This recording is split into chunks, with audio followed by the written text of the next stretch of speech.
Assalamualaikum warahmatullahi wabarakatuh. Selamat siang, salam sejahtera, salam namo buddhaya, salam kebajikan.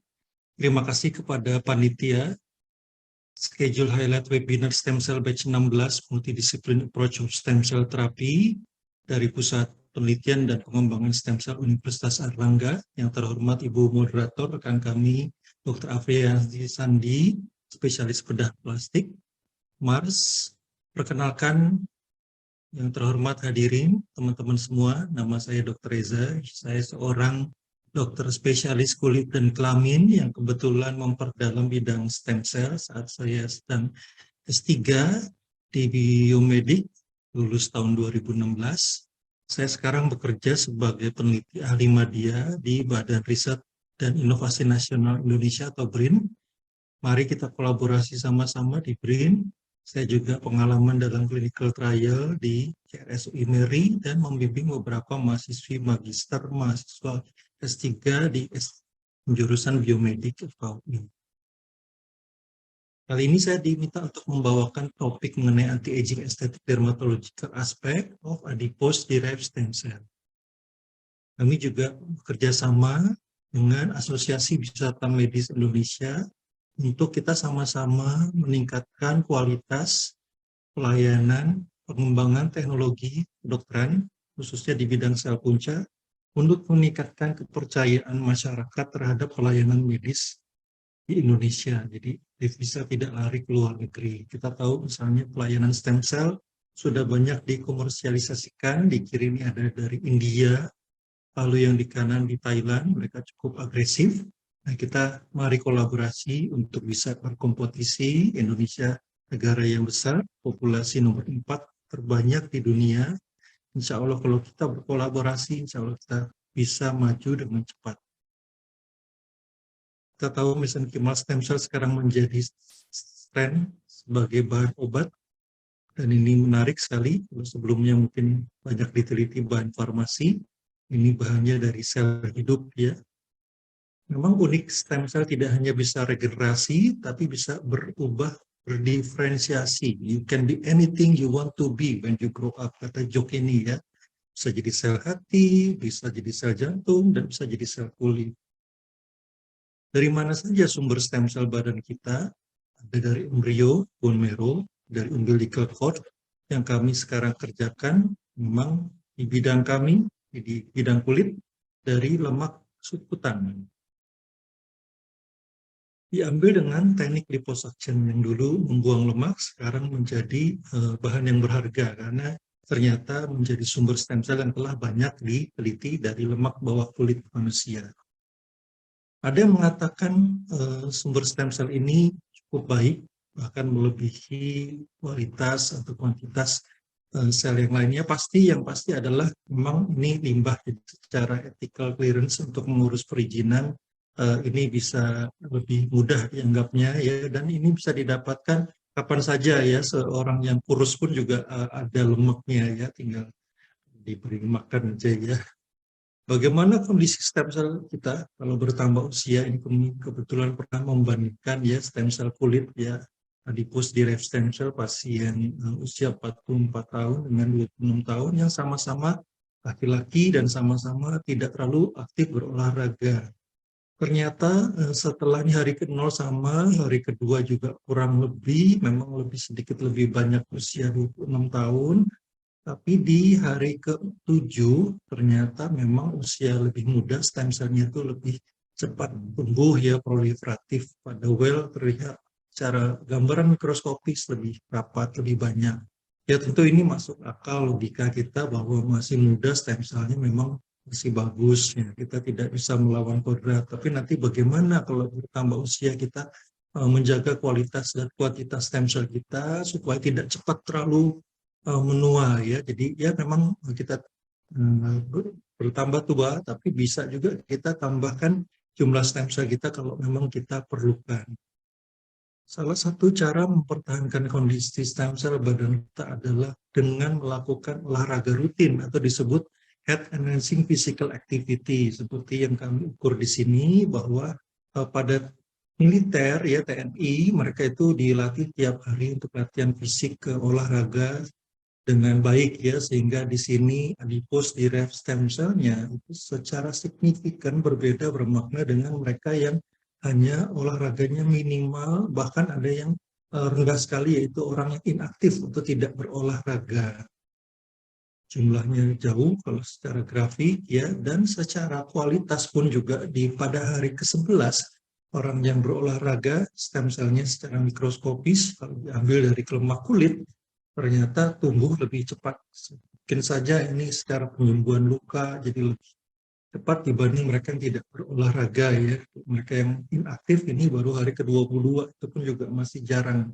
Jadi mari kita sama-sama terus rutin ya beraktivitas berolahraga untuk sehat. Kita lihat ya di TNI ini juga waktu saya menjadi dosen di Fakultas Kedokteran Militer, Universitas Pertahanan, mereka tiap hari itu calon dokter yang memang olahraga. Fisik mereka kuat saat di COVID kemarin pandemi, mereka terkena, mereka lebih cepat sembuh ya, tanpa harus selalu mengalami gejala berat. Bagaimana jika kita menambahkan stem cell? Apakah bisa mendapatkan stem cell dari luar, menambahkan nutrisi? Kalau di kulit, apakah bisa dengan mengoles stem cell atau yang menginduksi stem cell di kulit kita jadi lebih cepat tumbuh? Nah, ini kita lihat ya. Memang yang bagusnya menambahkan stem cell itu langsung seperti ini ya. Saya ambil dari lemak kulit sendiri ya, di lapisan kulit 3. Kebetulan kami juga catat ya, sudah ada 86 pasien, rata-rata memang kebanyakan wanita, diambil terutama dari abdomen. Tidak semuanya memang overweight atau obesitas ya, jadi sebagian memang hanya menumpuk kulit lemak lokal saja, misalnya perutnya lebih bertambah buncit ya, jadi ingin dikurangin ya. Di sini mendapatkan data dalam sekali mendapatkan stromal vascular fraction per cc lipoaspirat 4,7 plus minus 5,4 kali 10 pangkat 4 cells per cc lipoaspirat. Bagaimana meningkatkannya? Salah satunya kami ngasih ide ya, satu dokter yang mereka lagi cari ide dan memang ternyata menang lomba, kami pakaikan kanula yang lubangnya itu kecil tapi banyak. Jadi ini ternyata menyaring dengan lebih bagus. Ini saat kami uji ya dengan mikromolecule kanula. Jumlah selnya itu lebih banyak, lebih bersih ya kalau dibandingkan dengan kanula biasa. Jadi lebih tersaring ya, di sini lebih ya tidak terlalu berdarah gitu ya, lebih bening ini pembawaan mediumnya ya. Kami publikasikan di pertemuan ilmiah tahunan Perkumpulan Dokter Kulit di Semarang 2017. Di sini pada saat kultur sel juga di hari ke-9 juga lebih padat. Di sini sudah juga tampak kualitas yang memang lebih baik ya, jika menggunakan mikrokanula. Secara in vitro kami juga pernah publikasikan dengan cara sederhana saja dengan Profesor Syarnata Pawitan saat mendapatkan hibah untuk di FKUI. Kami kerjakan penelitiannya menggunakan coffee filter saringan teh biasa yang bisa ini steril ulang ya dengan logam. Artinya ini mudah sekali buat para mahasiswi yang mau melanjutkan riset S1, S2, S3-nya ya untuk penelitian stem cell, karena ini jadi sederhana tapi bisa dibersihkan sel puncanya. Di sini kita lihat peletnya sudah mudah terisolasi, tambahkan nutrisi. Bagaimana dengan kultur atau proliferasi ya? Kalau di lab itu kita menggunakan yang disebut medium ya. Di sini kami penelitian, kami publikasikan medium yang bebas dari serum sapi ya. Fetal bovine, kami gunakan medium yang berasal dari PMI ya, limbah yang secara 5 hari itu dianggap outdated ya. Jadi setelah tidak digunakan oleh PMI, ini ternyata masih bagus ya. Jadi dibandingkan dengan medium bahkan yang sudah komersialisasi yang mungkin akan jatuhnya lebih mahal ya kalau untuk kita riset dibandingkan kalau kita memakai limbah itu by product ya. Di sini masih tampak proliferasi yang bagus, bahkan saat kami ikut populasi doubling time-nya memang dia lebih cepat karena memang di sini ada berbagai various growth factor ya, jadi faktor pertumbuhan yang memang bermanfaat untuk jadi makanan atau nutrisi stem cell tadi, stem cell dari jaringan lemak kulit ya. Populasi doubling time-nya juga lebih cepat di sini terbukti dibandingkan dengan yang medium komersial. Bagaimana dengan diferensiasi? Ya, diferensiasi kita gunakan medium yang ditambahkan di sini vascular endothelial growth factor atau VEGF 10 nanogram per mililiter pada high glucose di MEM. Ternyata unik ya, pada hari kami ikutin hari ke-3, 6, 11, hingga 19, lalu mulai muncul ada semacam mikromasa di hari ke-23, lalu di 25 mulai tampak retraksi di hari ke-29 yang ternyata secara karakteristik spesifik unik ini diwarnai dengan ASEAN Blue.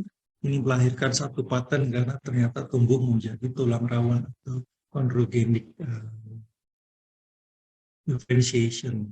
Mudah-mudahan nanti ini bisa dimanfaatkan misalnya untuk membuat telinga di Profesor Pakanti di Itali ini ya. Mana jangan lupa kita harus karakterisasi apakah benar itu stem cell, jangan masukkan sel yang salah itu ya ke badan pasien.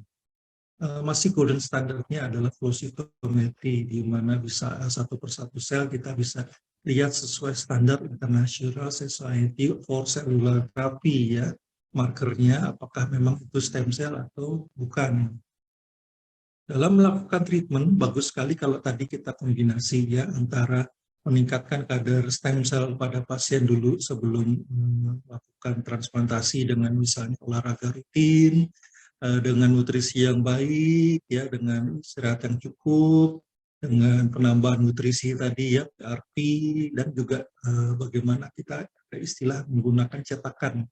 Jadi 1 tambah 1 itu hasilnya sama dengan 3. 1 treatment nutrisi saja sudah bagus, PRP saja sudah cukup. Tapi kadang dengan tambahan stem cell-nya sendiri, ya stem cell yang memang dari jaringan kulit kita tambahkan kepada kulit pasien itu akan jauh lebih merupakan kombinasi yang bagus.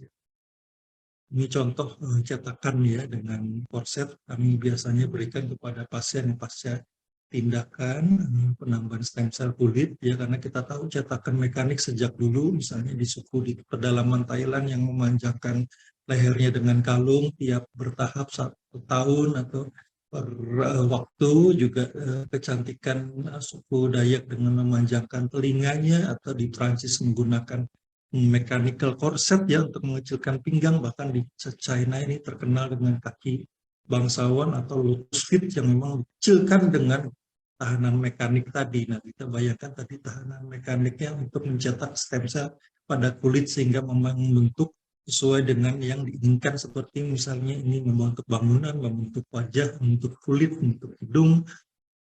Menggunakan ini kita menggunakan benang ya, benang yang kalau bisa yang memang kuat ya, tapi absorbable. Saya lebih suka yang terserap ya, karena memang di dalam gitu ya, hancur daripada ini permanen menimbulkan efek samping kadang-kadang juga jadi permanen ya.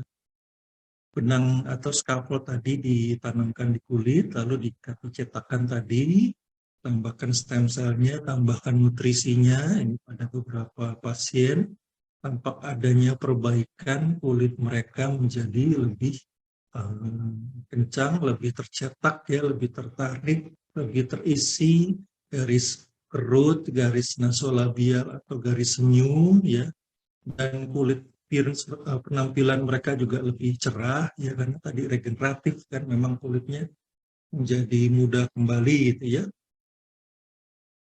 Beberapa pasien kami ini di sini ya, baik dari Batam, saya sendiri juga mau merasakan bagaimana menjadi pasien ya kalau di sini saya dikerjakan oleh teman. Jadi bagaimana kita menjaga secara estetika kulit untuk supaya tetap simetris, halus, tonusnya bagus ya. Tentu kita tidak bisa sekali lagi melawan kodrat aging, tapi kita bisa aging dengan graceful, dengan sehat ya. Kita bisa cegah, tidak menunggu di tahap nasolabial full scale misalnya di skala 5, tapi misalnya di 1 ini kita sudah motivasi pasien untuk melakukan stem cell treatment ya, sedikit-sedikit lebih baik mencegah daripada kalau sudah menjadi parah gitu ya. Ini suatu yang unik, pada tahun 89 memang belum diketahui stem cell itu di mana, dari Dr. Ehrlich yang mengerjakan tandur atau fat grafting ya, tanam lemak pada kulit misalnya untuk indikasi atrofik, deep wrinkle, ya aging skin. Ternyata beliau melihat bahwa pada saat setelah beberapa bulan beliau amati pasca fat grafting tandur lemak ini kok kulitnya jadi ikut muda ya. Jadi di situ baru terjawab di 2001 di era stem cell ini ditemukan oleh Zook bahwa di pinggir atau di perisit sel lemak itu ada stem cell. Jadi stem cell ini meregenerasi kulitnya. Jadi tidak hanya untuk filler, untuk mengisi kerut, mengisi atrofi, kisut, kempot, atau garis yang dalam gitu ya akibat penuaan, tapi juga regeneratif kulitnya. Misalnya seperti di sini di garis tangis, garis air mata, tampak kulit yang tidak ideal seperti di kanan. Nah, kalau kita isi dengan lemak, tentu tidak dengan benda asing seperti ini ya. Ini sudah dilarang silikon cair dan lain-lain. Tapi dengan lemak seperti ini kita tambahkan stem cell itu akan hasilnya jauh lebih bagus ya. Di sini memakai teknik juga dari Profesor Kitaro Yoshimura Jepang yang biasanya kita tandur lemak biasa, kita tambahkan sebagian ini dikorbankan, sebagian masih menjadi scaffold penyangganya tadi ya, ditambahkan stromal vascular fraction-nya. Jadi sekarang kaya akan stem cell. Ini yang kita tanam ke pasien di sini, jadi survival rate-nya lebih baik. Yang biasanya terjadi kadang balik atrofik lagi atau timbul nekrosis dengan fibrotic tissue, di sini jadi lebih tahan lama ya, dan terjadi gambaran yang memang terbukti secara riset dipublikasikan ini ada gambaran mikrovaskular, jadi membutuhkan pembuluh-pembuluh darah baru membuat jaringan yang lebih hidup dan viabel ya untuk lebih tahan lama setelah tandur kulit lemak tadi yang diperkaya dengan stem cell. Saya juga mengalami 7 tahun 6 kali dan saya cukup puas ya untuk inginnya lagi untuk riset ini masih berjalan. Mudah-mudahan kita bisa saling kolaborasi di bidang dermatological stem cell research and collaboration. Bagaimana untuk mencapai awet muda anti-aging secara kulit seperti 80-an tahun Ibu Titi Puspa adalah tadi ya kita ulangi, butuh stem cell yang bagus, olahraga rutin, makan seperti beliau ini 8-9 jus buah tanpa gula setiap hari harus habis, good nutrition, istirahat cukup, scaffold beliau pakai korset, tidur tanpa bantal, dan benar-benar happily bahagia ya, olahraga rutin, dan terus dijaga stem cell-nya tiap saat sehingga kulit kita bagus.